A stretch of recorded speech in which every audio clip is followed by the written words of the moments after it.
Bueno, queremos darle la bienvenida al embajador de Venezuela en nuestro país, el embajador Ali Uzcategui, quien está aquí para hablarnos sobre esta próxima constituyente del 30 de julio en Venezuela. Embajador, buenos días. Buenos días, ¿cómo están ustedes? Gracias por su invitación. Gracias a usted por estar aquí. Santo Domingo.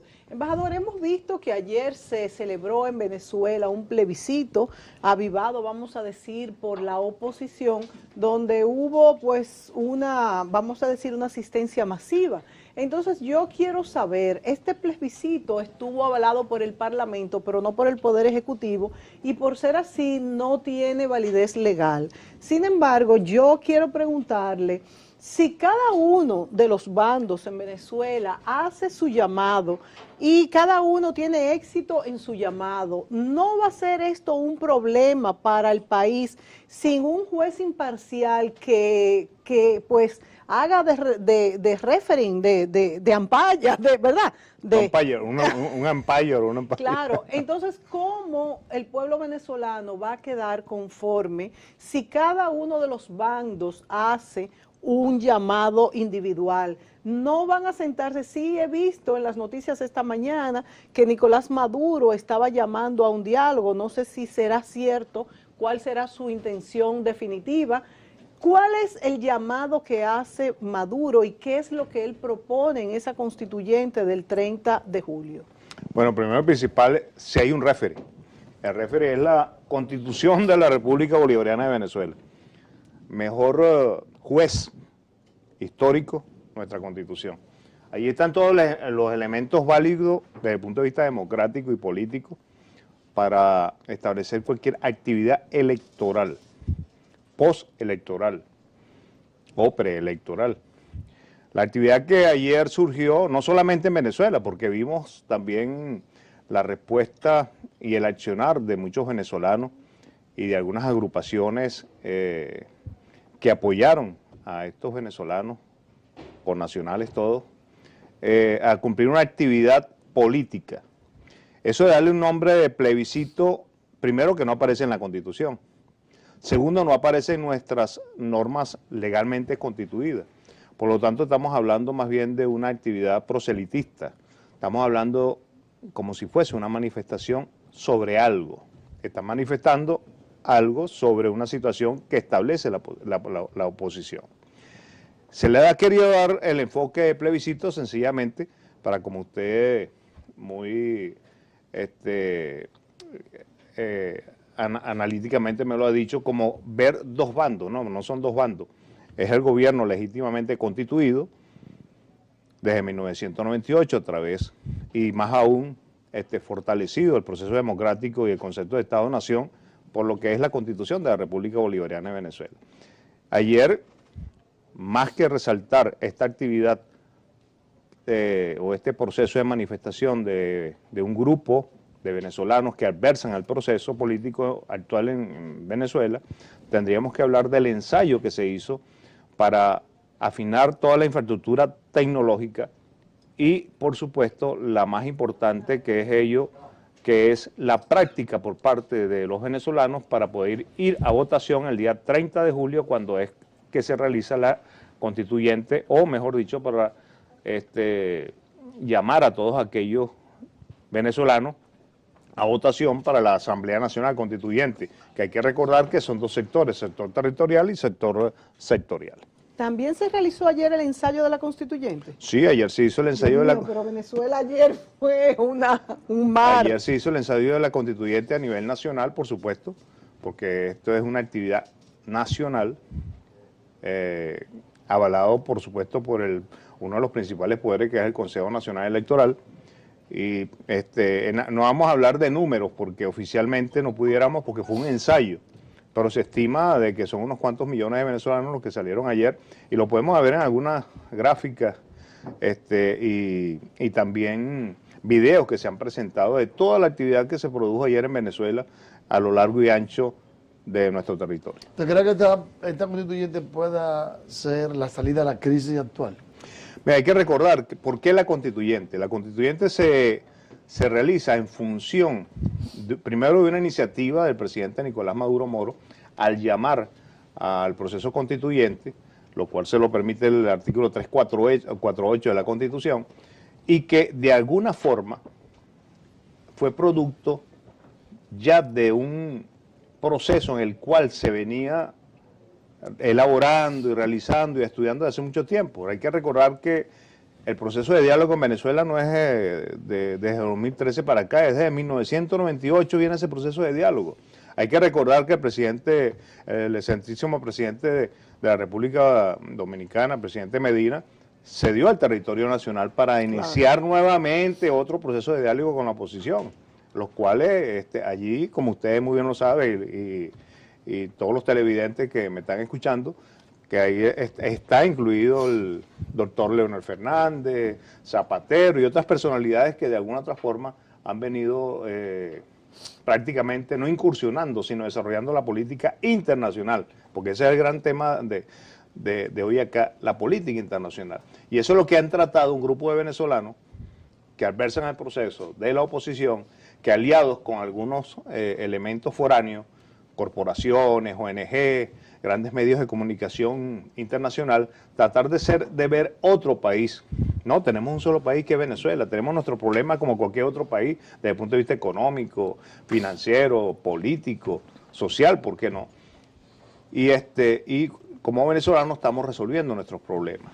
Vemos también, embajador, que hubo varios visitantes de presidentes internacionales que vinieron y dijeron que lo hicieron para observar lo del plebiscito. Entonces, ¿ellos están apoyando a la oposición? Le voy a contestar y no quiero parecer a lo mejor grosero, ¿no? Pero más bien que se observen ellos. No ellos como país, no. Ya ellos dejaron de ser presidentes de un país, sino que se observen ellos como personas, que se vean realmente cuáles fueron sus conductas, cuáles fueron sus comportamientos, qué hicieron por sus pueblos, que es importante. Si hablamos de Foz, imaginemos las características que tiene, Arias, el de Costa Rica, que también hasta lo andan buscando todavía para hacerlo preso, creo, no sé. Por eso es que le digo, no quiero que me tornen como una falta de respeto, sino más bien hay que ver la personalidad de estos señores, de estos expresidentes de la República, que dejaron mucho que desear en el momento político. Por eso es que no le podemos dar una valoración a que ellos, si fueron y estuvieron en Venezuela, bueno, es para que ustedes vean la democracia y la libertad de acción que hay, propios y de extraños, dentro de una actividad que más allá de ser una actividad oficial del Estado, es una actividad de un grupo que adversa un proceso político. Pero el hecho de que ayer se haya realizado un plebiscito organizado por la oposición, que el gobierno tenga dentro de 15 días una constituyente, es como algo que denota, como que la oposición no está dispuesta a aceptar la constituyente, los resultados de la constituyente. Es que la oposición jamás ha aceptado, no la constituyente, la constitución de la República Bolivariana de Venezuela. Por allí salieron unas imágenes donde estaban quemando unos cuerpos, ¿no? unos cuerpos, me perdonan, pero es que hemos tenido tanto odio, crímenes de odio en Venezuela, que producto de esto, ¿no? De esta confrontación que viene, dicen que el odio viene de un lado, viene del otro, pero es lamentable lo que sucede en nuestro país por estas posiciones contrarias, políticas, por parte de una oposición en los cuales, aupados por algunos medios de comunicación social privados, pues tienen un grave e importante responsabilidad por todos estos hechos. Bueno, lo que sí es cierto es que con esta posición de lo que realmente pudo ocurrir con el día de ayer, con la oposición y con lo que podemos llamar prácticamente la práctica, el ensayo que se hizo ayer de la constituyente, pues son dos factores de elementos que es importante configurar y ver que hay un país que quiere paz y democracia. Ahora, embajador, yo creo que lo más importante que usted puede comunicarle hoy esta mañana a nuestro público es qué cambiaría en Venezuela de aprobarse esta constituyente que propone Nicolás Maduro, qué cambiaría en Venezuela para bien y por qué el desabastecimiento de productos que los ciudadanos se quejan constantemente, si esta constituyente, en qué aspectos va a trabajar, en qué direcciones después de... La constituyente ha establecido, por algunas líneas que dio el señor presidente de la República, nueve líneas muy importantes. de fortalecimiento a la Constitución. Algunos se han dado la tarea de decir que la Constitución va a ser sustituida, que van a colocar otra Constitución, etcétera, etcétera. No, lo que se quiere es fortalecer esta Constitución de 1999, y mejor fortaleza que se le puede dar es agregar todos aquellos elementos que se han venido desarrollando desde 1999 hasta la fecha, que lo que ha sido es un aporte al desarrollo social, económico y político del Estado. En esos 9 elementos que ha establecido el señor Presidente de la República está, por ejemplo, el fortalecimiento al sistema de justicia. Hay que ver en qué hemos venido fallando, qué es lo que tenemos que agregar a nuestras normas, a la mayor norma constitucional, como es la Carta Magna, en su esencia, para poder generar la confianza necesaria e impedir que delitos que se cometan pasen a ser históricamente como que comentarios, no son ni siquiera sancionados, ni siquiera son llevados a tribunales, sino que de alguna otra forma, por dejar pasar o de algunas instituciones y de algunos elementos, vamos a decir, legales, pues no se cumple ni se fortalece la acción judicial. En lo económico, establecer ese desarrollo endógeno que tenemos dentro de nuestras instituciones y que lo cual va a permitir el desarrollo de la economía. Cuando hablamos del desabastecimiento, hay que recordar que es un desabastecimiento producto de ese mal desarrollo económico que tenemos. Lamentablemente, nuestro país se ha caracterizado por ser un país monoproductor. Ustedes saben y conocen el tema del petróleo. Sí, claro. Y entonces eso es lo que no nos ha permitido a través del tiempo, por el facilismo que nos ha dado la obtención de divisas. Y ese facilismo hemos caído propios y extraños. Y cuando digo propios y extraños, no es en los últimos 10 años, ¿no? Durante más de 40 años, más de 4 décadas, y ¿por qué no es en 1902, por decirlo así? Sí. Okay, embajador, para ir aquí va mi pregunta. Que todo parece indicar que detrás de esa crisis política hay una crisis económica, consecuencia de la caída del petróleo, del precio, que evidentemente ha afectado sensiblemente la finanza de Venezuela. Entonces, todo parece indicar que por ahora el precio del petróleo no se va a recuperar. Entonces, Venezuela necesita buscar alternativas económicas que permitan que la economía pueda crecer, crearse empleo, crear oportunidades de trabajo. Al final del camino eso es lo que la gente quiere. Entonces, hay un plan para reactivar la economía. Mire, nosotros tenemos desde el 2000, desde el 2000 se vienen ejecutando 3 planes de desarrollo. Ahorita estamos en el plan de desarrollo, plan de la patria 2013-2019. Son planes de desarrollo de 6 años consecutivos, los cuales se vienen realizando. Pero lamentablemente hemos tenido mucho bache a través del tiempo, y esos baches son procesos antagónicos que se han venido surgiendo desde el punto de vista foráneo e interno. Hay que recordar que producto de ese concepto monoproductor, que nos ha generado a una economía de importación, y esa importación ha estado en manos de los grandes capitales nacionales y de algunas corporaciones, de alimentos y farmacéuticas. Fíjate que hay un ejemplo para poder, para el 2007 se habían destinado más de 1.800 millones de dólares para la importación de insumos y medicinas para poder mantener el equilibrio y el sistema de salud de fortalecimiento para la población. Te estoy hablando del 2007. Para el 2014 se había triplicado, si podemos decirlo, la cantidad de divisas asignadas para la importación de insumos y material farmacéutico, casi en 2.800 millones de dólares.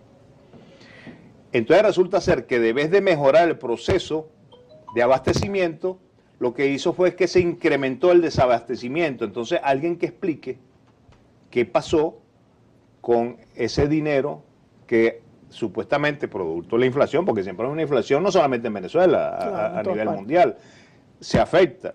Pero no quiere decir que eso vaya a producir un 40% más de desabastecimiento. Entonces, cuando se hace un estudio por algunos economistas venezolanos, establecieron y identificaron el problema, que era que las divisas eran aportadas a los diferentes entes que las solicitaban para hacer las importaciones, y resulta ser que de eso nada más retornaba si acaso un 30 o 40%. El otro 60% se quedaba por ahí dando vueltas. O sea que no lo utilizaban para lo que... No, lamentablemente. Y bueno, y otro elemento que nos incide, que todavía estamos en esa lucha, que es parte de ese proceso constituyentista, que es fortalecer la Constitución y las normas, que es luchar contra la corrupción. Hay muchos elementos que producto de la burocracia genera una corrupción, porque corrupción no es única y exclusivamente robar dinero. La corrupción es todo lo que encamina a cuando se desvían los procesos, cuando de alguna otra forma un funcionario por alguna otra forma salva uno de los puntos a tratar dentro de una actividad económica. O sea, son tantas situaciones que se presentan que eso hay que también atacar.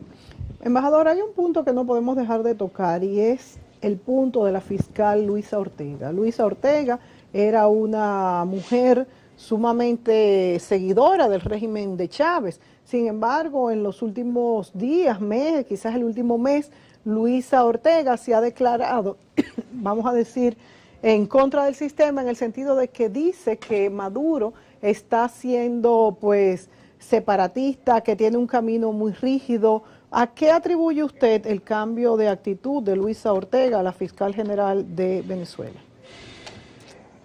Yo cojo aire porque yo tuve la oportunidad de conocer a Luisa Ortega, primero por las actividades propias de mi profesión, por algunas funciones que cumplí dentro del Estado, y que de alguna otra forma tenía perfilado su capacidad, primero profesional y como mujer y venezolana, con unos conceptos principistas en cuanto a principios y valores.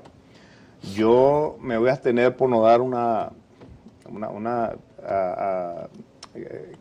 consideraciones más profundas, pero para mí, en el contexto general, yo creo que está actuando por una acción que está ajena a esos principios y valores que en un momento determinado ella debió haber mantenido y fortalecido. Yo no sé si fue en un momento los tuvo.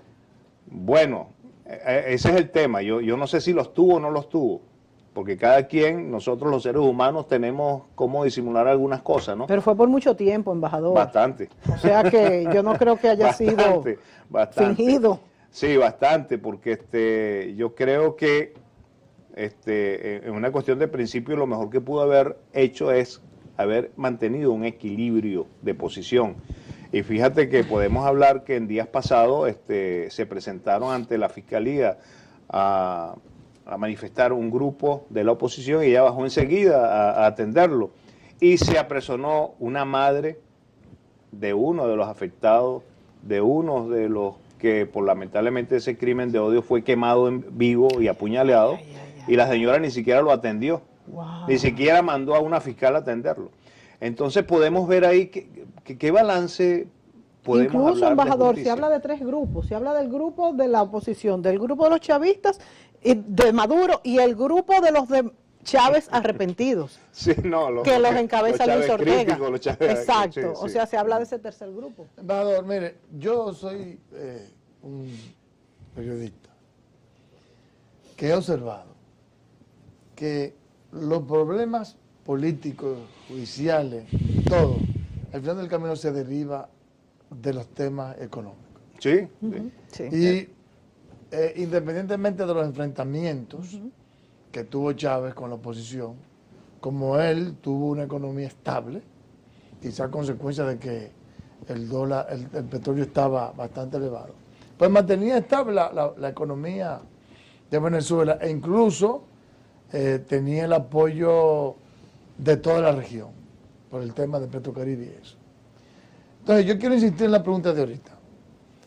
Usted en sus declaraciones habló de que aparentemente hasta empresarios venezolanos de alguna manera están boicoteando la economía venezolana. Entonces yo le pregunto, ¿qué posibilidad de acercamiento tiene el gobierno para ver cómo puede reencontrarse con el sector empresarial ver cómo puede Eso sería de fundamental. alguna manera atraer inversión extranjera directa, porque todo el mundo sabe que la economía mundial ya es globalizada y ya se necesita obligatoriamente el intercambio comercial con todos los países del mundo, la inversión extranjera con países amigos. Entonces yo le pregunto, ¿en qué dirección está en ese sentido el gobierno? Sí, eso es tan cierto que en estos días pasados le mandó un mensaje el señor presidente Nicolás Maduro al presidente Trump, ¿no? Y le decía algo así, no, le decía que estaba abierto y que veía la posibilidad hasta de estrecharle la mano en un momento determinado, con la sencilla razón de lograr un equilibrio de las relaciones, hablando de la principal potencia militar y económica del mundo, que es Estados Unidos. ¿Y por qué la nombro? Bueno, porque ahí es donde estriba el problema, que es un problema no solamente económico, sino financiero. Las dos cosas tienen que ver, pero financiero especialmente. ¿Y qué es lo que ha ocurrido? Que lamentablemente a través de un buen tiempo para acá se ha venido generando a través de las grandes corporaciones económicas estadounidenses o del gobierno de los Estados Unidos, ha influido en muchos inversionistas desde el punto de vista internacional y hasta nacional para que no inviertan en el país o sencillamente colocan obstáculos. Nosotros tenemos el caso, fíjese, eso es para que podamos connotar por qué no el desarrollo económico, a pesar de que el que el barril del petróleo suba o baja, no. Yo siempre recuerdo una expresión de nuestro comandante eterno de la revolución, que es el comandante Hugo Rafael Chávez Frías, que decía que me pongan el barril de petróleo en cero y con eso sobrevivimos. Y es verdad, porque Venezuela tiene una potencialidad desde el punto de vista de la minería. Pero es que de todo, riqueza, se han descuidado ustedes, tierra, embajador, durante muchos años. No, es que por eso mismo, dentro de ese mismo contexto. Un país tan rico y tan grande y tan diverso. Grande, y nosotros somos 30 millones de habitantes, yo creo que ya estamos por el 31 millones de habitantes, y realmente tenemos unas capacidades instaladas de infraestructura. Porque hay que recordar que dentro de esos 3 planes de desarrollo que le hablé está la infraestructura industrial y agroindustrial necesaria, está. Y se hicieron estas inversiones, pero eso siempre se quedó en el tintero, se desviaron, y en donde concurrían propios extraños. Cuando digo propios extraños, gente del gobierno y gente del privado. Entonces siempre hay un proceso camaleónico dentro de lo económico que se desvirtúan posiblemente la inversión de algunos rubros, aparte de ese bloqueo económico que puede haber o financiero. Por eso es que lamentablemente no hemos podido tener ese desarrollo. Cuando usted me habla, pues le quiero dar el ejemplo, por ejemplo, hay un proceso que se llaman los CLAC, que es sencillamente importar el mismo Estado todos los productos alimenticios para poder generar el abastecimiento necesario a través de una red y llevárselo a la población más necesitado, de menores recursos. Y entonces resulta ser que el Estado recientemente detectó que las embarcaciones que salían con esas importaciones para Venezuela de los puertos norteamericanos estaban siendo retardados para que se descontrolara el proceso de abastecimiento de los alimentos. Si yo como familia tengo una caja de alimentos de los CLAT semanalmente, resulta ser que después eso se me va a transferir quincenalmente, eso va gestionando un mal mayor, pero resulta ser que eso lamentablemente para ellos no ha dado resultado. Ayer pudimos ver en el ensayo de las próximas elecciones, el 30 de julio para la Asamblea Constituyente, pues cómo se volcó toda la población venezolana para votar en ese ensayo que se hizo ayer de la Constituyente. Embajador, Bien, es muy importante, antes de irnos a la pausa, que en Venezuela se pare la violencia. Y se dice que la oposición tiene una huelga preparada para después, si el gobierno no llega a negociar y ve pues resultados de plebiscito. ¿Qué van a hacer ustedes como gobierno para parar esta ola de violencia en Venezuela? Dentro de ese contexto, el gobierno está haciendo lo que ha venido realizando, que es hablar del proceso de paz. Pero tiene que hacer algo más, porque no puede seguir. El algo más, lamentablemente, sería negociar. No tanto negociar, es que lo viene haciendo. Los que no quieren negociar son los de la oposición. Los de la oposición no quieren diálogo, lo que quieren es que eliminen la constituyente, lo que quieren es que llamen elecciones ya. Y es hasta ilógico, porque nosotros estamos contando para el año que viene, el 2018, sí, para diciembre del año, un año para sí, las elecciones. sí. Pero ¿por qué quieren ellos que no existan elecciones para el año 2018? ¿Por qué quieren que eliminen la Asamblea Nacional Constituyente? Bueno, porque sencillamente esta constitución se les está haciendo un estorbo para sus intereses personales, privados y foráneos. Embajador, con sinceridad yo espero que la solución en Venezuela llegue temprano, porque la verdad es que República Dominicana le tienen gran cariño. Han sido pueblos hermanos. Venezuela siempre ha sido muy tradición. solidario con República Dominicana. Somos dos pueblos que nos parecemos mucho. Por ejemplo, yo veo los dos caballeros que andan con usted ahí y son dos dominicanos, me pasan por al lado y a mí no me da la mayor idea de que son venezolanos. Que lo ponen como dominicanos. Así es. Lo que habla de la cercanía Claro, que hay entre estos pueblos. Sí, hay que reconocer que, por ejemplo, en esa época, 10 años atrás, cuando el petróleo estaba altísimo, si no hubiésemos contado con la solidaridad de Venezuela, a la República Dominicana le hubiese ido bastante mal. Sí, no, y siempre ha sido solidaria, no desde ahorita, hemos sido solidarios mutuamente. Mutuamente. No vamos a hablar de política porque vamos a entrar en otros Claro, en otros temas que trataríamos otros días. Muchas gracias por estar aquí. No, gracias a ustedes por la invitación. Vamos. Buenos días, continuamos.